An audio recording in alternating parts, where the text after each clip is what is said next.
आप सभी को प्रेम भरा ओम नमो भगवते रुद्राय। आप सभी जानते हैं कि 17 मई से अधिक मास प्रारंभ हो चुका है, जो कि 15 जून पर्यंत तक चलेगा। इसे पुरुषोत्तम मास भी कहते हैं। इस माह में किया गया कण भर का कार्य भी कोटि गुणा फल प्रदान करने वाला होता है। अधिक मास का अर्थ ये है कि जिसमें अधिक से अधिक फल मिलते हैं। अच्छा करोगे अधिक मिलेगा और गलत और बुरा करोगे तो भी वो अधिक ही मिलेगा। इसलिए अधिक मास में आप जितना निष्ठा से आप जब दान, व्रत, पूजा, स्रोत, पाठ आदि करते हो उतना फल आपको प्राप्त होता है। इसमें कोई संदेह नहीं रखना चाहिए। लेकिन जो कि शिव भक्त हैं और शिव की ही उपासना करते हैं, शिव में ही विश्वास करते हैं, तो उन्हें अधिक मास में क्या करना चाहिए? मैं आपसे कहना चाहूंगी कि एक शिव भक्त होने के नाते आपको नित्य जलाभिषेक करना चाहिए। गर्मियों के समय में जितना हो सके आप अपने भोले बाबा पर जल अर्पित करिए। दूध नहीं है कोई बात नहीं, दही नहीं कोई बात नहीं है, कोई वस्तु आपके पास चढ़ाने के लिए नहीं है तो भी कोई बात नहीं, लेकिन अपने महादेव पर जल नित्य अर्पित करना चाहिए। चाहे आप अपने घर के शिवलिंग में ही करें। जल और काले तिल ये महादेव को अधिक मास में चढ़ाने का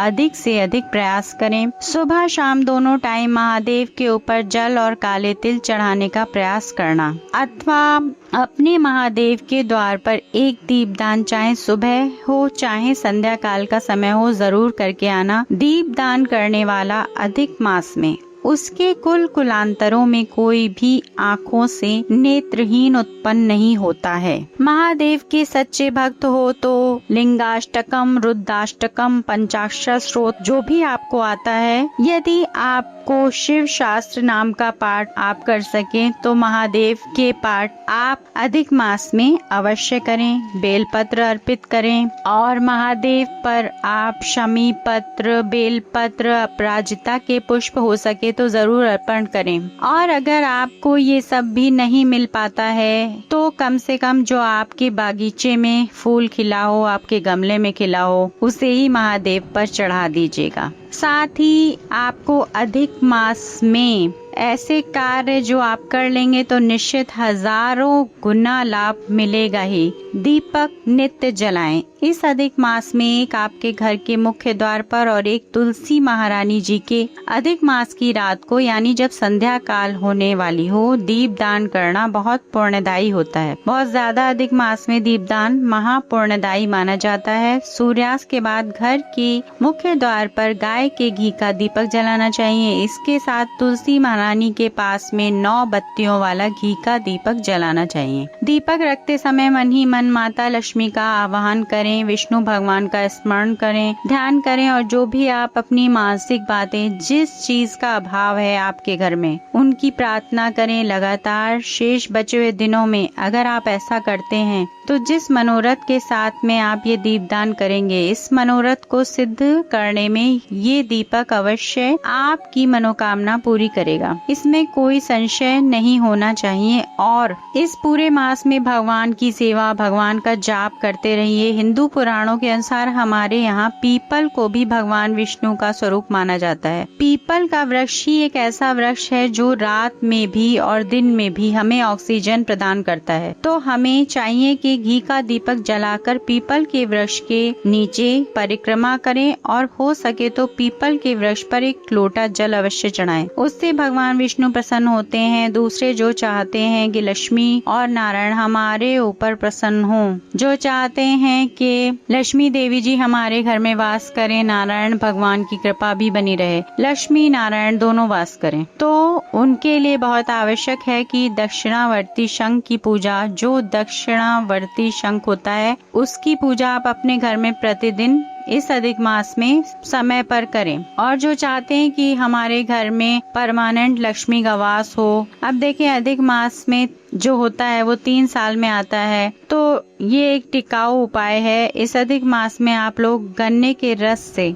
आप बेलपत्र के वृक्ष में और थोड़ा सा जाके तुलसी की जड़ में गन्ने के रस को चढ़ा दें और दोनों ही जगह पर पात्र अलग अलग लेकर जाना, एक पात्र से नहीं चढ़ाना है। साथ ही दोनों ही स्थान पर जाके स्थायी लक्ष्मी की प्रार्थना करके आ जाएं। जब बेलपत्र पर चढ़ाएं तो माँ पार्वती और बाबा भोलेनाथ से प्रार्थना करें। बेलपत्र की सेवा करने से, बेलपत्र चढ़ाने से लक्ष्मी माँ बहुत प्रसन्न होती हैं। और तुलसी दल, जहाँ तुलसी का विरवा है वहाँ तो नारायण बैठे ही रहते हैं, और जहाँ नारायण बैठे रहते हैं वहाँ लक्ष्मी मैया बैठी रहती हैं। तो तुलसी के विरवे पर चढ़ाएं, यही मांगे कि माँ लक्ष्मी नारायण भगवान आप हमारे घर में स्थायी रूप से निवास करें। लक्ष्मी माँ को भी प्रार्थना करें। साथ ही आपको पुरुषोत्तम मास में सुंदरकांड का पाठ, रामायण का पाठ करें। आप इस समय में जितने चारों धाम के दर्शन कर सकते हो जाओ, लेकिन इस टाइम पर एक ही धाम के दर्शन जरूर करने चाहिए। इसमें वो है श्री कृष्ण भगवान के, क्योंकि भगवान श्री कृष्ण ने इसे अपने महीने का समय दिया है। द्वारिकाधीश जाएं, वहाँ दर्शन करें। आपको इन 2 जगहों के दर्शन जरूर करने चाहिए, और ना कर सके तो अपने घर में बैठ के पूजा आराधना करें। जो आनंद की अनुभूति प्राप्त होगी, जो जीवन बदलेगा ना, मैं आपको बता नहीं सकती। 3 साल में जैकपॉट मिलेगा। साथ ही इस महीने में आप 4 बजे उठो, 4 बजे नहीं उठ सकते तो 5 बजे तक उठ जाओ। सर्दी तो है नहीं जो आपको प्रॉब्लम होगी, गर्मी में तो उठ ही सकते हो। और स्नान के पानी के अंदर आंवले का पाउडर, काले तिल, या तो आप आंवले धूप में सुखा लो या फिर आंवले का पाउडर ले लो, और काले तिल दोनों को पीस के एक डिब्बे में अपने बाथरूम में रख लीजिए। और रोज सुबह जब स्नान करेंगे तो इन सबको अपने पूरे शरीर में लेपन लगाएंगे। आंवले की पूजा पुरुषोत्तम मास में बहुत शुभ मानी जाती है। आंवला खाना, आंवले का दान करना, आंवले की पूजा करना, आंवले का उपटन शरीर में लगाना। खासकर मैं बोलूंगी कुंभ राशि, मीन राशि और मेष राशि के पास तो ऑप्शन ही नहीं है, करना ही पड़ेगा। आपको आंवले का पाउडर, काले तिल पीस कर रखने हैं। उसमें आपको गंगा जल और गुलाब जल मिलाकर रोज आप साबुन की तरह शरीर पर लगाएं। हाँ, बाकी आप साबुन, शैम्पू जो यूज करना चाहते हैं आप इसे स्नान करें, शुरू करें। शनि की सारी परेशानियां खत्म, रोग दोष खत्म। स्नान करके मंदिर में जाएं, आप भगवान के आगे दीपक जलाएं। आप वहां बैठकर गीता का पाठ करें, भागवत का पाठ करें, सुंदरकांड का पाठ करें। अधिक मास की पूरी किताब भी आती है, उसके आप पाठ पूरे कर सकते हैं। उसके बाद आप दान पुण्य करें। कबूतरों को बाजरा, गाय को रोटी, कुत्ते को दूध, चींटियों को खाना, गौशाला जाना, गुरुद्वारे जाएं, तुलसी की पूजा करें। अधिक मास में सबसे ज्यादा महत्वपूर्ण है तुलसी की पूजा करना, आंवले के पेड़ की पूजा करना, और सबसे ज्यादा जरूरी है 33 दिए जलाना। अधिक मास में दीप दान का भी महत्व है, तो आपको 33 कौड़ी देवी देवताओं के लिए दिए जलाने हैं। वो 33 कौड़ी देवी देवता नहीं, कौड़ी हैं, ठीक है। 33 तो आप एक बड़ा दीपक ले लो, उसमें रोज 3 बत्ती डालो या फिर 33 बत्ती डालो, वो जला लो, या 33 दीपक अलग अलग जला लो।